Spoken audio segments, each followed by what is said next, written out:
রাজধানীর পল্লবীতে 7 বছরের শিশু রামিসাকে ধর্ষণের পর নৃশংস হত্যাকাণ্ডের ঘটনায় গভীর উদ্বেগ প্রকাশ করেছে খেলাফত মজলিস।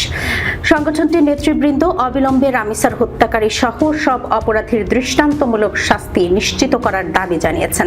একই সঙ্গে দেশে হত্যা, মাদক, অশ্লীলতা, কিশোর গ্যাং ও ছিনতাই সহ নানা অপরাধ বৃদ্ধিতে উদ্বেগ প্রকাশ করে আইন শৃঙ্খলা পরিস্থিতির উন্নয়ন, সীমান্ত নিরাপত্তা জোরদার এবং বিচার কার্যক্রম দ্রুত করার আহ্বান জানান তারা। বুধবার সন্ধ্যা 7টায় রাজধানীর পল্টনে কেন্দ্রীয় কার্যালয়ে অনুষ্ঠিত খেলাফত মজলিসের কেন্দ্রীয় নির্বাহী বৈঠকে এসব কথা বলেন নেতৃবৃন্দ।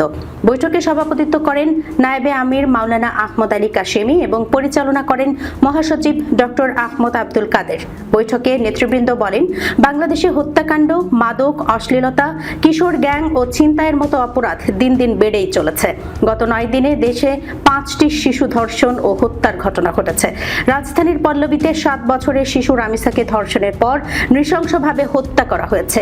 এসব হত্যাকাণ্ডের তীব্র নিন্দা ও প্রতিবাদ জানিয়ে তারা অবিলম্বে রামিসার হত্যাকারী সহ সকল অপরাধীর দৃষ্টান্তমূলক শাস্তির দাবি জানান।